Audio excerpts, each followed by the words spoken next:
안녕하세요. 슬기로운 조사생활 더불어민주당 이낙연 당대표 선출편입니다. 이낙연 대표가 지난 토요일 예상 외로 60% 넘는 높은 득표율로 당대표에 선출이 됐습니다. 우선 이낙연 당대표를 전화로 한번 연결해 보겠습니다. 인사말을 좀 듣고 일반 국민들의 목소리 한번 들어보도록 하겠습니다. 이낙연 대표님이십니까? 예, 이낙연입니다. 네. 우선 당대표 선출되신 소감 한 말씀 부탁드리겠습니다. 시기가 엄중한 것으로 압니다. 제 가슴이 미어집니다. 네, 그러시길. 이런 시기에 우리 국민의 삶을 최우선으로 두겠다 이렇게 말씀드립니다. 완전 이낙연 대표 목소리랑 너무 똑같은데요. 이낙연 대표니까 이낙연 대표 목소리랑 똑같겠죠. 자, 두 번째, 고배를 마신 김부겸, 박주민 두 후보 분들에게 위로의 말씀을 좀 해주신다면. 예, 함께 경쟁했지만 우리는 모두 민주당입니다. 김부겸이 이낙연이고 이낙연이 김부겸이며 박주민이 이낙연이고 네. 이낙연이 박주민입니다. 가슴이 뭉클해집니다. 역시 우리 이낙연 대표님 마음이 따뜻하신 전직 총리님의 또 그 마음이 좀 느껴지는 말씀이 아니셨나 싶은데요. 갑자기 또 눈물이 납니다. 자, 그럼 바쁘실 테니까 마지막 질문 한 번 더 드리겠습니다. 그 김종인 위원장과의 이제 국민의힘 대표 위원장이죠. 국민의힘 이름이 또 바뀌어가지고 헷갈립니다. 이 김종인 위원장과 협치가 잘 될지 그게 좀 걱정이거든요. 어떻게 보세요? 김종인 위원장님은 국민의힘이고 저는 막걸리의 힘입니다. 그만큼 대화와 협치를 중요하게 여긴다 말씀드립니다. 네, 역시 간결하고 명확한 말씀. 오늘 바쁘신데 코로나도 잘 대처해 주시고요. 민주당 내부 통합 그리고 이제 국민의힘과의 협치도 잘 해주시기를 당부드리면서 이상민 선생님이라고 제가 불러드려도 될 것 같은데 오늘 이낙연입니다. 네, 성대모사 너무 똑같았어요. 이낙연입니다. 네, 다음에 직접 한번 모시도록 하겠습니다. 네, 알겠습니다. 네, 감사합니다. 네, 이낙연 대표로 거의 생각을 해도 될 정도로 너무 똑같은 목소리의 이상민 씨. 일단 목소리 들어봤고요. 그 다음에 국민들의 목소리 한 3번 저희가 대화를 나눠봤는데요. 국민들 목소리 들어보시고 또 남호균 보좌관 또 황희도 의원과 말씀 나눠보도록 하겠습니다. 네, 선생님 최근에 민주당 당대표 선거가 끝났는데요. 이낙연 의원이 당대표로 선출됐잖아요. 당대표로서 좀 어떻게 해줬으면 좋겠다 하는 여기 의견이 있으신가요? 혹시? 여기 이낙연 씨가 지금 저기 했잖아요, 다. 그거 그렇게 하면 되죠. 너무 멋있잖아요. 멋있어요? 네. 하고 있어요, 이낙연 씨는. 어떤 점이 가장 멋있어요, 선생님? 일단은 이유가 멋지고.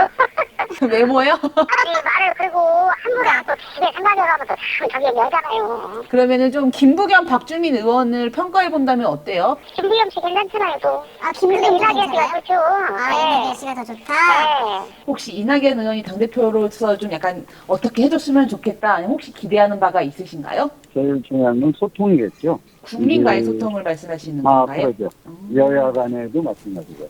혹시 비록 2위, 3위를 하긴 했지만 김부겸 의원이나 박주민 의원에 대해서 좀 평가를 해보신다면은 어떤 것 같아요? 김부겸 같은 경우에는 네. 우리가 봤을 때에는 사업 쪽에는 좀 잘하실 걸로 이렇게 생각을 하고 있고요. 박주민 의원은 좀 어떤 것 같아요? 대단하시죠. 적이시고 다음에 이제 이렇게 하신다고 치면은 충분히 저기 하실 수 있는 그런 능력을 가지시는. 이낙연 의원이 당대표로 선출되었는데 혹시 이낙연 당대표가 좀 어떻게 당을 이끌어줬으면 좋겠다, 어떻게 정치를 했으면 좋겠다 이렇게 좀 기대하는 바가 있으신가요? 잘 해주길 바라죠. 공산당 마냥 네. 지금 더불어당 하는 짓이 완전 공산주의잖아요. 지네 하고 싶은 대로 하고 있잖아. 그렇게 하지 말고 국민 여론을 좀 감안해서 해야 되는데 즉 공산당이 그게 뭐예요? 뭐 검찰 개혁한다고 그래갖고 지네 불리한 쪽 조사하는 사람들은 다 내보내고 딴 데로 다 발령 내보내고 윤석열 검찰총장 지네가 해서 세워놓고 그 미래통합당이 반대하던 사람이 윤석열이잖아요. 네네네. 근데 지금은 거꾸로 됐잖아요. 지네 쪽 사람들 조사하고 한다고 그냥 다 윤석열이 지금 다 손발 다 잘라놓고 걔들 조사해야 되는 애들 딴 데로 다 발령 내놓고 그 공산당이 하는 짓거리지 이게 뭐 하는 짓거리예요. 그 당대표로 이제 후보로 나왔던 의원 중에 김부겸 전 의원도 있었고 박주민 의원도 있었는데 두 분을 좀 평가해 본다면 어때요? 저는 김부겸 의원이 되는 게 낫지 않았나 싶었어요. 오히려 김부겸 의원이 왜요? 그래도 그 사람은 그 영남 출신이라 네네네. 어느 정도 그 영남 사람들 얘기를 좀 들어주지 않을까 싶은 생각이 들어요. 자기들이 그 자꾸 하는 게 네네. 그 전라도 사람들 위주로 하고 있잖아요. 그럼 선생님 박주민은 호남 사람도 아니고 영남 사람도 아닌데 어떻게 평가하세요? 근데 뭐 그 사람은 당대표 쪽으로다는 별로 그렇게 할 수 있는 그런 네. 아직 큰 인물은 아직 못 됐다고 저는 생각을 해요. 그 사람은 적절없고 네. 그래서 이낙연이보다는 네. 그래도 김부겸 의원이 되는 게 국민 통합에는 좀 더 낫지 않았을까 하는 생각을 해요. 두 번째 분은 세종시에 사시는 남성인데 소통이 중요하다. 박주민 의원에 대해서도 긍정평가를 했지만 이낙연 대표를 긍정평가했고요. 마지막 분은 거꾸로였습니다. 박주민 의원은 제쳐놓고 저는 이낙연 의원보다는 김부겸 의원이 되는 게 좋겠다. 그래서 김부겸 의원을 응원하는 분이셨습니다. 일단 뭐 이거는 이제 민주당 사안이니까 황 의원님 그 현장에 계셨습니까? 현장이 아니었죠 이번에. 네, 이번에 온라인으로 컨벤션을 해서. 온라인으로 했죠. 네. 그럼 당연히 이제 실시간으로 보셨겠네요. 보니까 결과는 이낙연 대표가 60.5%. 야, 60%를 넘을 거라고 생각 못했는데 60% 넘을 거라고 예상하셨습니까? 아니요, 저도 이렇게까지 어떻게 보면 되게 많은 표를 얻은 거잖아요. 좀 네. 많이 놀랐고 온라인 유튜브에서 이렇게 체감했던 민심과는 좀 또 달라갖고. 압도적이었어요. 이게 무슨 얘기냐면요. 이해찬 전 대표가 2018년에 전당대회 할 때는 42.88%, 문재인 대통령이 2015년 당대표 할 때는 45.3%. 그러니까 문재인 대통령도 당시에 당대표가 될 때 높았는데 60.77 굉장히 높고요. 워낙 이제 어대낙이라고 했으니까 뭐 일부 표는 김부겸 또 박주민 의원들한테 좀 흘러가지 않을까 싶었는데 전혀 안 그랬어요. 일단 뭐 2위는 예상대로 김부겸, 3위는 박주민. 박주민 의원이 혹시 2위 할 수도 있지 않을까라고 조심스럽게 점친 분들도 계셨는데 예상대로 나왔습니다. 네. 2위도 예상하셨어요? 2위를 예상하기가 되게 어려웠던 것 같아요. 그쵸. 네, 저도 왜냐면은 제가 박빙이죠, 뭐 자체적으로 이런 거. 유튜브에 이렇게 설문조사를 올렸었는데 예. 그때는 완전히 또 결과가 달랐던 게 박주민 후보님이 당시에 엄청 압도적으로 1등을 했었고 그 다음에 그래요? 이낙연 후보님, 그 다음에 김부겸 후보님 이 순서였거든요. 그래서 저도 이제 그게 뭐 물론 온라인 민심이 다는 아니지만 네네. 그냥 그렇게 봤을 때 전혀 또 다른 결과여서 많이 놀랐습니다. 그러니까 젊은 층이 많이 보나 보다. 박주민 의원이 다른 분들보다는 젊은 층이 좀 팬들이 많을 것 같고 보다 좀 센 그 의견을 내시는 분들이 좋아하지 않을까. 왜냐하면 권리당원 투표에서는 이낙연 대표가 65%, 그다음에 박주민 의원이 21.51%, 그다음에 김부겸 전 의원이었거든요. 그러니까 권리당원이 조금 더 많이 계시는 것 같네요. 자, 이제 반대 진영에서 뭐 안이 꼽게 봤을지 모르겠는데 어떻게 보셨습니까? 실제로 컨벤션 효과를 좀 이제 누리기 어려울 정도로 뭐 코로나 전국도 있고 그래서 재확산되는 네. 좀 큰 관심을 받지 못했었고 네. 그래서 사실은 뭐 별로 이낙연 대표님도 네. 이제 이 선거 과정에서 좀 별로 얻은 게 없고 이제 당 대표직이라는 자리 외에는 네. 김부겸 이제 이 전 의원님은 가장 큰 데미지를 입은 것 같고 이 결과에서 이 박주민 의원하고 이 2위 다툼을 했기 때문에 박빙의 2위 다툼을. 그래도 뭐, 이해했으니까. 예. 근데 또 세부적으로 보면은 이 뭐 당원대 여론조사 상당 부분에서 박주민 의원이 2위를 한 게 많더라고요. 예. 예. 그래서 박주민 의원은 뭐 본인의 좀 그 인지도 제고나 이미지 제고에 그래도 당 대표급에 나갈 수 있는 사람이다. 예. 그래서 이제 내년 서울시장 선거에 좀 다시 트라이할 수 있는 교두보를 마련한 것 같고, 네. 예, 뭐 그렇게 보고 국민들 전체적으로도 사실 이렇게 잘 뭐 누가 나왔는지도 잘 모르는 선거였던 것 같습니다. 누가 나왔는지 좀 최고위원이 좀 이제 몰랐겠지. 예, 최고위원은 뭐 당연히 그런데 지금 당 대표 선거도 네. 이 이낙연, 김부겸, 박주민 세 분이 나왔다는 네. 걸 정치에 관심이 좀 있는 분들은 진영을 떠나서 알겠지만은 보통의 국민들은 예, 뭐 언제 하는지 대충 뭐 8월 말 이 정도만 알고 있었던 것 같고 네. 예, 뭐 정당 우리 여의도 정치권 내에서도 네. 별로 관심 없는 사람들은 날짜도 잘 모르고 통합당이니까 관심 없었겠지. 저는 관심이 많았어요. 지난번에 또 제가 박주민 의원이 2등할 것 같다고 해서 네네. 상당히 관심 있게 봤는데 개인적으로 관심 있었구나. 근데 아무튼 그 당 대표 세 분 중에서 이제 2등 누가 하느냐, 그래서 보도가 많이 됐기 때문에 많이 알았을 것 같고, 참고로 최고위원은 김종민, 신동근, 노웅래, 양양자, 염태영 이렇게 당선이 됐습니다. 근데 이게 보니까 최고위원 선거도 좀 관심이 많았는데 이원욱 의원하고 소병원 의원이 낙선했기 때문에 이분들이 이제 권리당원 투표에서 조금 약세를 보였어요. 그래서 떨어졌는데 이게 이재명 지사한테 보내는 경고일 수 있다 이런 보도가 제가 지금 한국일보 보도를 보고 있는데 거기에 대해서 동의하십니까? 이재명 지사한테 좀 약간의 견제구를 알렸던 전당대회였다. 이원욱, 소병훈 의원 낙선, 그 다음에 또 김부겸, 박주민 의원이 생각보다는 또 열세였고 이게 코로나 때문에 좀 뭔가 당 대표가 좀 이낙연 전 총리가 맡아주시면서 대통령하고 뭔가 좀 위기 속에서 뭐 조금 더 안정적인 이런 게 반영된 것 같은데 어떻게 해석한 게 맞을까요? 저도 뭐 이재명 지사님에 대한 거는 아직 그렇게 뭐 여러 가지 이 이슈 말고도 여러 가지 이슈가 있긴 하지만 아직 제가 뭐 깊이 어떻게 막 이렇게 얘기를 해야겠다 이런 생각을 아직은 해본 적이 없었는데 그 과정에서 좀 가슴 아팠던 건 뭐냐면 뭐 지난번에도 말씀드리긴 했지만 그 김부겸 전 후보님 같은 경우에는 그 막 처남까지 얘기하면서 막 또 그 계속 공격을 하는데 이제 제가 세 분 다 이제 촬영도 하고 인터뷰도 하고 있잖아요.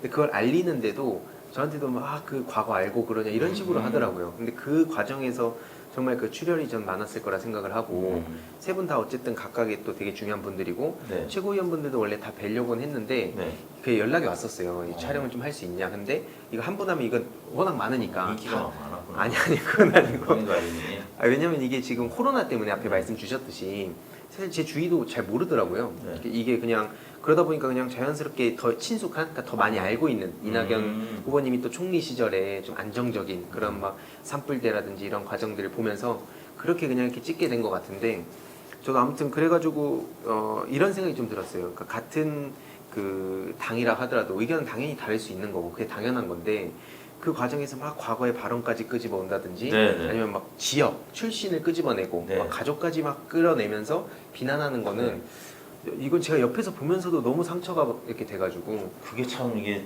다음 대선 지방선거 때도 걱정이에요. 정말 걱정이에요. 원래 여당은 늘 그러거든요. 정권 바뀔 때 서로 막 싸우고 그런 과정에서 출혈 과정이 많은데 뭐 그건 사실 미래통합당이 더하죠. 앞으로 국민의힘 좀 이따 국민의힘 또 다음 편에서 얘기할 텐데 국민의힘으로 오늘 이제 그 전국위원회인가요? 뭐 확정이 된 것 같아요. 이제 선관위에서만 태클을 걸지 않으면 국민의힘 보좌관 입장에서는 어떻게 보십니까?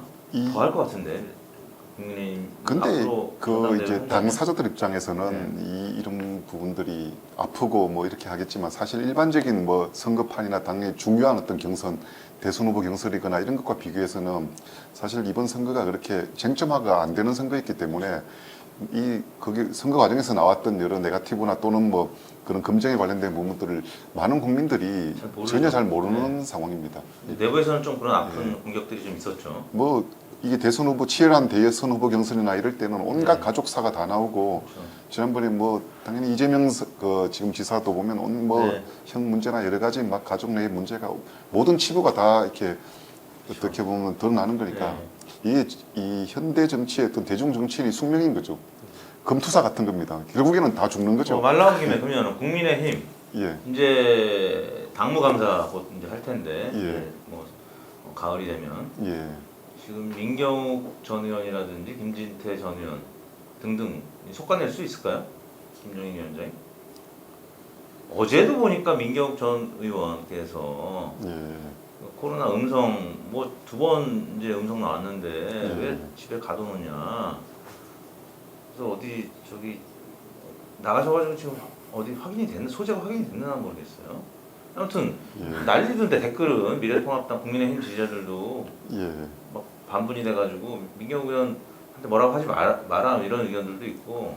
뭐 속가낸다는 표현보다 네. 이제 선거가 끝나고 나면 이 기존의 당협위원장들이 이 당의 공천권을 받은 후보는 자동으로 당협위원장 이제 권한을 주는데 선거가 끝나고 나면 그 탈락한 이제 이 당의 공천 받은 사람들은 후보들은 이제 자동으로 조직위원장 위치가 되거나 했고 또 본인들도 국회의원 하고 싶어서 공천을 받았지만 그 뒤에 이제 원외 국회의원 아니 원외위원장으로서 이 당원 협의회를 당협을 꾸려 나갈 의지가 없는 분들이 많습니다. 네. 예. 그렇기 때문에 뭐 항상 이렇게 당의 정비는 필요한 거고 그런 면에서 뭐 당이 여러 가지 기준이 있으니까 방금 말씀하셨던 그런 분들 중에 상당수는 뭐 누가 특정인이 어떤 뭐 의지를 갖고 속과낸다고 하기보다는 뭐 그런 기준에 의해서 상당히 교체가 되지 않을까. 네. 예, 그게 뭐 순리라고 저는 보고 있습니다. 댓글 보니까 민경욱 전 의원이 아무튼 고발됐잖아요. 인천여수구청장으로부터. 근데 이제 그 댓글에는 최재성 전 의원 지금 청와대에 있잖아요. 그분은 음성 나왔는데 왜 그분은 자가격리 안 하고 민경욱 전 의원만 2주 동안 자가격리 시키냐 이런 댓글이 있었어요. 근데 저는 댓글을 이제 달 수는 없지만 최재성 전 의원의 경우에는 코로나 확진자가 접촉을 했거나 코로나 증상이 있었던 게 아니라 열이 좀 있었는데 이제 음성이 나왔고 코로나 확진자와는 뭐 N차 접촉이나 이런 게 아니었기 때문에 그래서 이제 자가격리 대상이 아니었고요. 우리 뭐 주변에도 보면은 그 자가격리 대상과 아닌 건 분명히 나뉘어지는데 이제 그걸 구분을 못하고 하는 댓글이 좀 있었는데 아무튼 민경욱 전 의원 같은 경우는 뭐 차명진 전 의원도 마찬가지고 이 워낙 지금 이 거리가 많이 벌어져가지고 서로 김종인 위원장하고 서로 비난도 많이 하고 당 갈라서는 게 있어도 당 만드는 게 낫지 않을까 싶어요. 이분들은 이분들대로. 본론으로 돌아와서 이낙연 대표가 5가지 과제를 얘기했거든요. 첫 번째, 코로나 전쟁에서 승리하겠다. 두 번째, 국민의 삶을 지키겠다. 세 번째, 코로나 이후 미래를 준비하겠다. 그리고 네 번째, 통합의 정치에 나서겠다. 요게 조금 이제 과연 가능할까? 다섯 번째, 혁신을 가속화하겠다. 통합의 정치에 나설 수 있을까요? 김종인 위원장이랑 잘 될까? 어떻게 보세요? 같은 단어라 하더라도 네. 또 이제 국민들이 받아들이는 뜻과 또 이제 미래통합당 지지자분들 그리고 민주당 지지자분들이 받아들이는 그 의미가 아마 다 다를 것 같아가지고 이제 큰 거시적인 차원에서는 이제 그게 우리가 추구해야 할 방향이니까 말씀하신 것 같은데 네. 그 또한 제가 봤을 땐 또 쉽지는 않을 것 같다. 워낙 또 이해찬 대표님이 최근에 이렇게 그러니까 임기를 마치시고 네. 그다음에 바로 넘어간 상황에서 갑작스러운 어떤 변화도 네. 사실 그 온도 차이가 너무 갑자기 커지면 그게 받아들이기 어렵듯이 그렇죠. 좀 그렇게 쉽진 않을 것 같다는 생각이 좀 들었습니다. 자, 오늘 이제 이 녹화하는 당일날 뭐 기사들을 보면 이낙연, 김종인 정책 협치에 동의, 이것이 협치의 시작. 일단 시작은 좋아요. 시작은 늘 그랬지만 좋은데 뭐 가령 4차 추경, 또 재난지원금 선별 지급, 그래서 첫 회동을 이제 한다. 뭐 이런 등등의 일단 처음에는 잘 될 것 같은데 어떻게 될 것 같습니까? 그 아까 5가지 과제 저는 처음 들었습니다만은 네. 이 3가지는 앞에 코로나 관련 부분이고 그렇죠. 코로나를 극복하고 뭐 이런 네네네. 부분이고 이제 네 번째가 통합이고 통합, 5번째가 혁신. 혁신인데 네. 뭐 통합은 이제 항상 뭐 정파를 떠나서 뭐 정치 세력이라면 당연히 국민 통합을 하고 미래로 나가야 되니까 뭐 영원한 과제인 것 같은데 혁신은 사실 전 개인적으로 대한민국 정치권에서 가장 혁신스럽지 않은 단어가 혁신이라고 생각합니다. 우리 지금 이제 아직 미래통합당 네네. 우리 국민의힘 쪽에서도 선거 때마다 혁신이란 용어를 아주 많이 썼습니다. 혁신. 캐치프레이즈로 네. 혁신 장렬 뭐 이렇게 해서 네. 해운대 이 모래사장에 가서 재보선 같을 때는 막 이렇게 우리 국회의원들이 반바지 같은 걸 입고 엉덩이에다가 뭐 혁신 장렬 하나씩 네. 글씨를 써서 한 적도 있고 맞아. 혁신이란 어떤 이 캐치프레이즈가 나오는 게 아주 많습니다. 가장 혁신적이지 않은 단어가 죽은 단어가 혁신이고 또 가장 비상스럽지 않은 단어가 비대위라는 단어입니다. 정치권에서. 말되네. 말되네.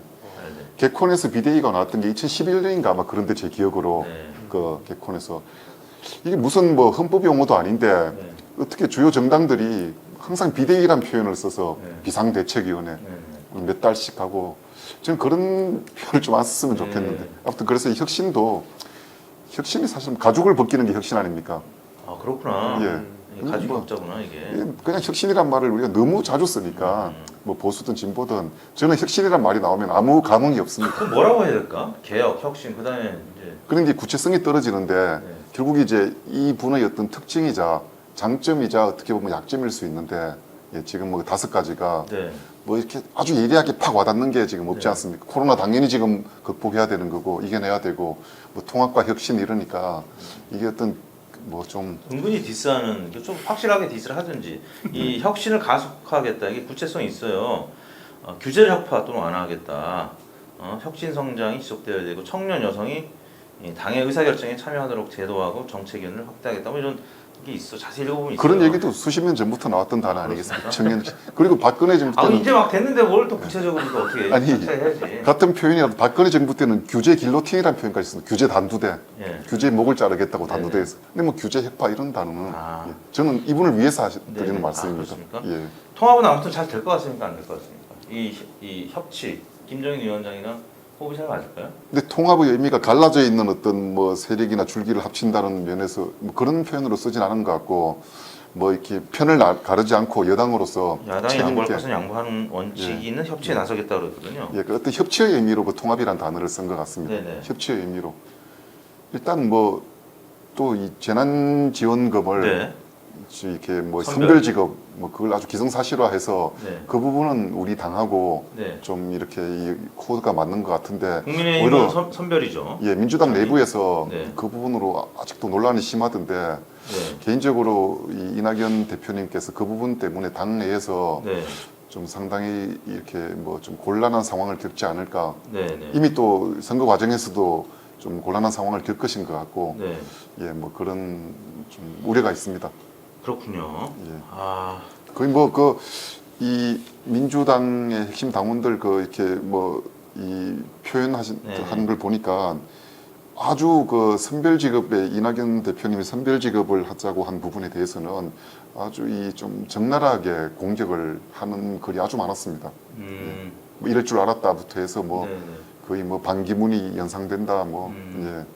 뭐 선별직업이 말이 되느냐 이렇게 해서 네. 예. 이낙연, 김종인 첫 회동에서 4차 추경 불가피 또 재난지원금을 선별 지급하는 쪽으로 의견이 지금 모아지고 있는 것 같습니다. 선별 지급되면은 받을 수 있습니까?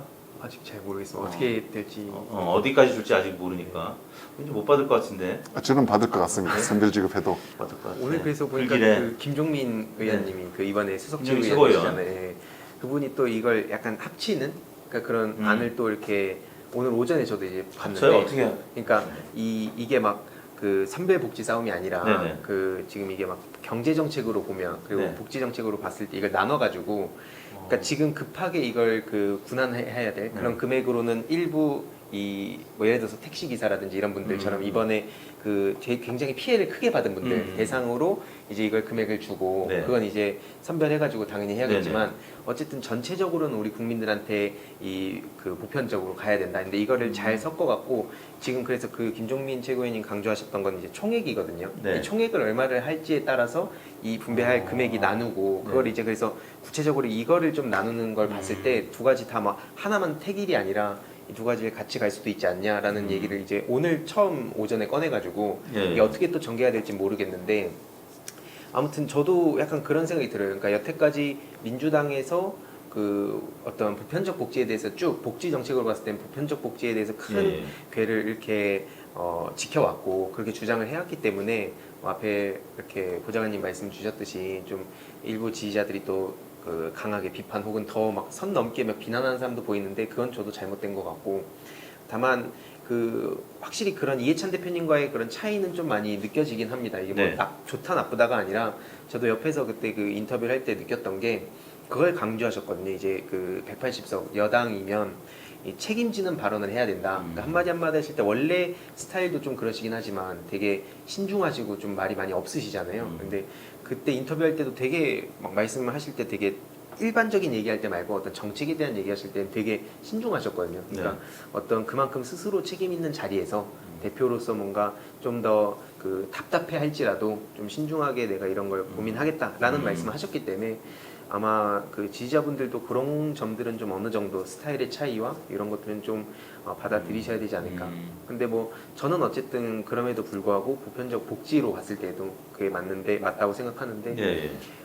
아무튼 그래서 그 아까 김종민 최고위원님 네. 말씀하셨던 것처럼 이걸 잘 같이 이렇게 갈 수도 있지 않을까 그런 논의가 좀 시작이 됐으면 좋겠습니다. 그래서 이제 오늘 김어준의 뉴스공장 인터뷰에서 그런 얘기 했구나. 네. 보편 선별 논쟁은 본질이 아니다. 맞춤형 지원은 특정 계층의 피해가 분명하고 클 때 필요한 것이고 경기 진작을 위한 경제 정책으로서는 전 국민에게 지원하는 게 효과가 있다. 지금은 두 가지가 다 필요한 짬짜면이 필요하다 이런 내용이네. 보니까요. 일정 금액을 전체에 지급하고 일정 금액은 긴급 분할의 성격으로 또 맞춤형으로 줄 수 있다는 것 아니냐고. 진짜 당연히 할 수 있는 일이라고 김어준 공장장이 얘기하니까 이제 거기에 당연히 할 수 있는 일이라고 긍정으로 평가했고요. 김 최고위원은 전체를 50만 원으로 잡고 25만 원은 긴급 분할의 성격을 맞춤형으로 주고 시기를 좀 두고 경기 진작용으로 전 국민 지급은 그 이후에 분할해서 줄 수도 있다. 이런 내용이구나.